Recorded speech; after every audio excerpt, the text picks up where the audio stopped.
Hey, what's going on, guys? Today we're going to start tearing into the front Dana 60 that I've got for our project Jeep. Never torn down a Dana 60 before. I've done plenty of 30s, 44s, 8.8s, things of that nature, all the little kind of light duty or half-ton stuff. But so this will be a first for me. I've never taken kingpin stuff apart.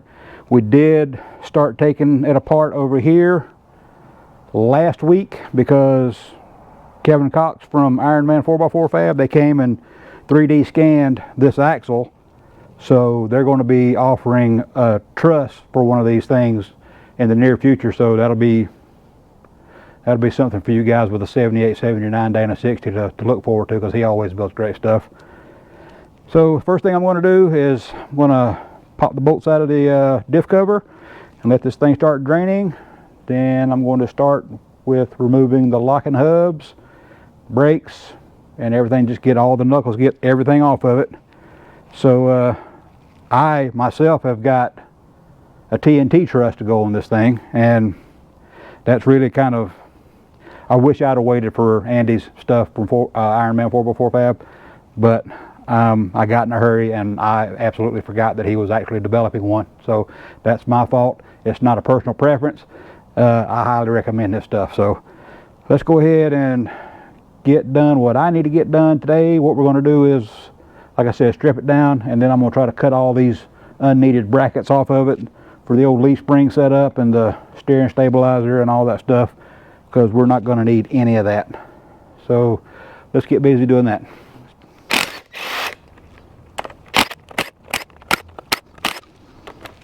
Phew! I can already smell that old diff oil.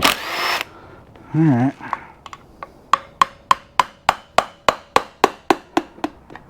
All righty. There we go.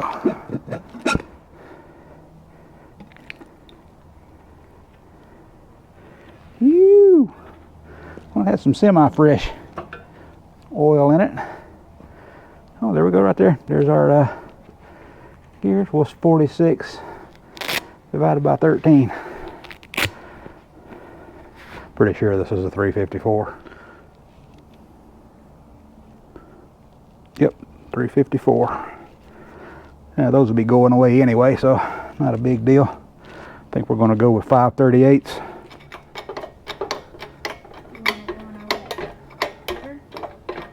I don't think it's going to go over. It should be fine. Yeah, it looks like somebody had drained the oil and changed it out recently. Well, I don't know, it looks like some water in it there now. Ew.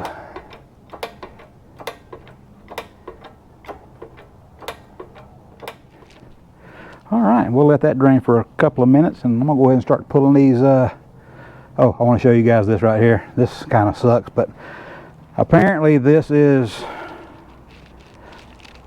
well, it's not super common to happen, but it's also not uncommon to happen. This truck steered off of this axle, and it seems like, from the research I've been doing online, it seems like the side wherever the steering arm is hooked to, that comes directly from the steering box, puts a little more stress on the knuckle. Now, this is just me speculating, but you see how that kingpin is in there crooked? That's because it's actually loose in there. And we discovered that the other day when Kevin was over here, when we took this steering arm off. The hole is stripped. It's just damaged. So what I'm going to wind up having to do is go ahead and buy rebuild kits for the kingpins, put the new kingpin in place, lock everything down without the axle shaft, of course, and I'm just most likely just going to have to weld that kingpin in from the bottom on the knuckle, or on the inner C rather, and that won't be a huge issue because these inner C's are forged steel. The knuckles, however, are cast iron, so I will have to be doing some welding to these later on. So we have a whole process that we have to go through as far as preheating and post-heating on these after we weld them, but this won't be a problem. That's just regular forged steel. It's just like welding to any other type steel.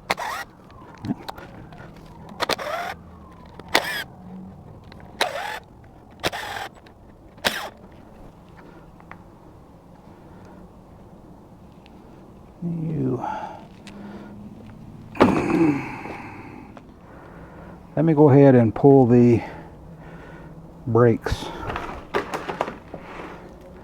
Get that stuff out of the way first. I think I'm getting ahead of myself pulling the hubs apart. Looks like I got to take this bolt out. And well, that bolt head is rounded. Yeah, it's well, it's something. A bit weathered. Yeah. I think what I'm going to have to do is take a 1/2-inch socket and hammer it on there. So let's see if we can make this work.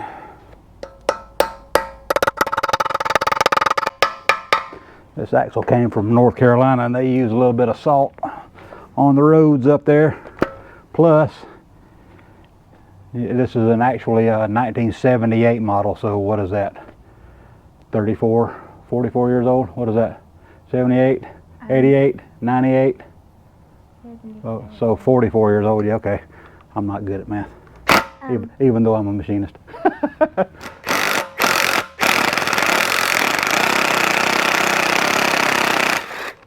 So yeah, the bolt actually came out, thankfully. Now I gotta hammer that thing out of there.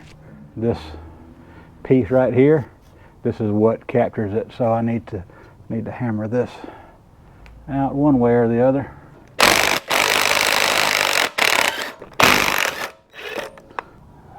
This thing right here just does not want to do anything. So does it need a little spray?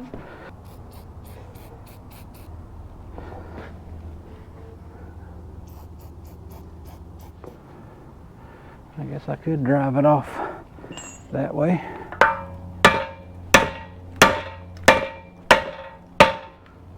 Well, that thing is stubborn. There we go.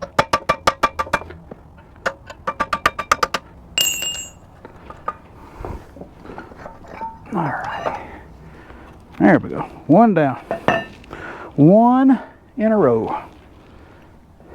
Wow. Wow. I don't believe that's supposed to be there. But Mark did warn me that it was a little rusty. Round two.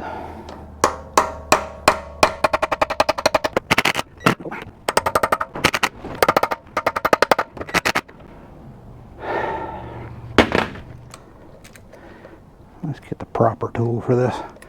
What do you think? Let's go ahead and see if I can't hammer that thingamabobber out, whatever you call it. I'm sure there's some kind of proper name for it, but I don't know what it is. All right, Big Bertha will take care of it. Okay.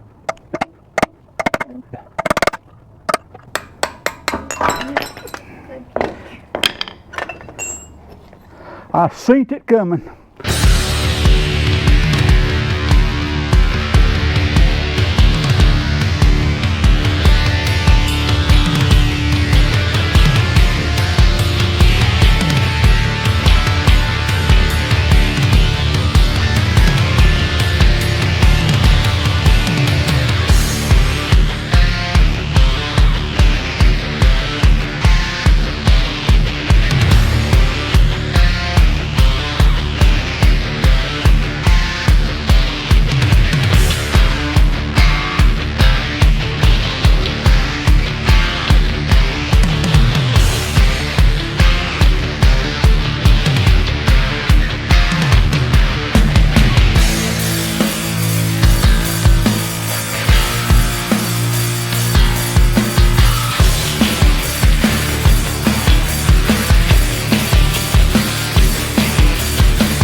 Alright guys, well if the time-lapse thing worked, hopefully it did, you saw me cutting off all the old bracketry and fitting the truss to the axle.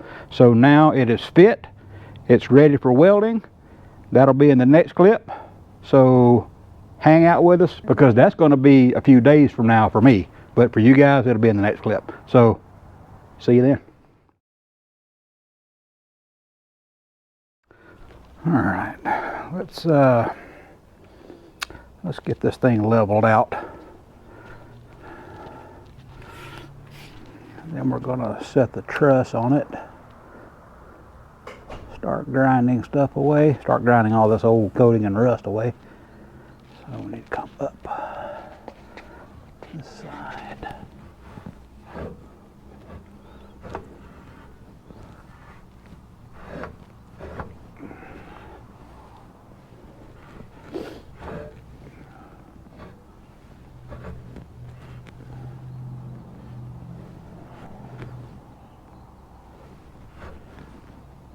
Looks good.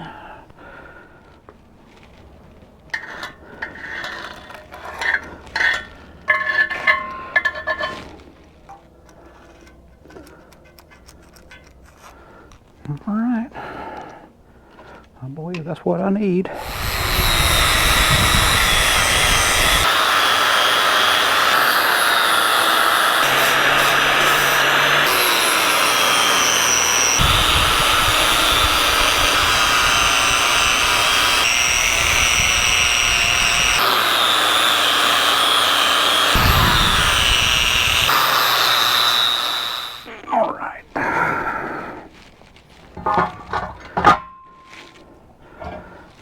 Get our level back out.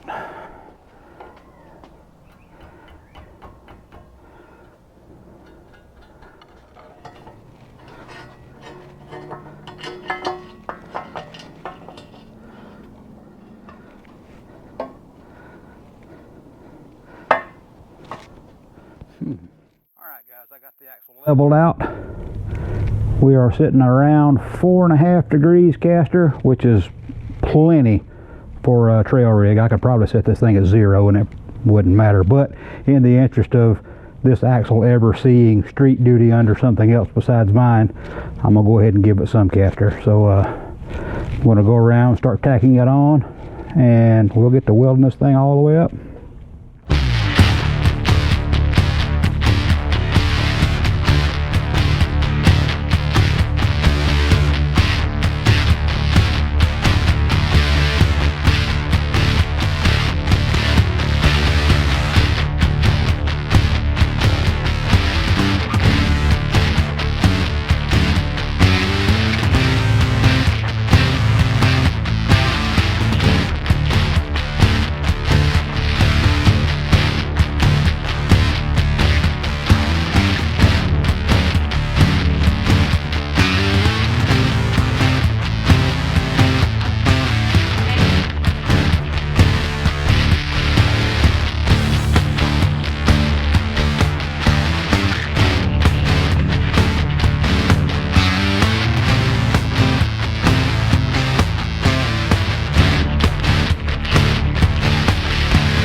It's welded on. I know my welds aren't the prettiest thing in the world, but I believe they're strong. I don't want to get too close to them, so some of you welders out there might have a heart attack. But if I say it's going to hold, then it'll hold. That's the rule, isn't it? Right? Maybe. Anyway, The worst that can happen is I'll die. Hopefully I won't take my wife with me when that happens. But anyway, that's going to be it for this episode. Tune back in next week when we're going to start working on the 14 bolt. I also have a truss for it, but not like a full width truss. It's just there to give me link mounting points in the back. That's come from I bought it from Iron Man 4x4 Fab. So anyway, I'm going to let this cool for tonight. I'll come in and slather a coat of paint on it sometime this week, but I'll stop running my mouth now. Thanks for watching. Like, share, comment, subscribe, all them things, please, and we'll see you next week.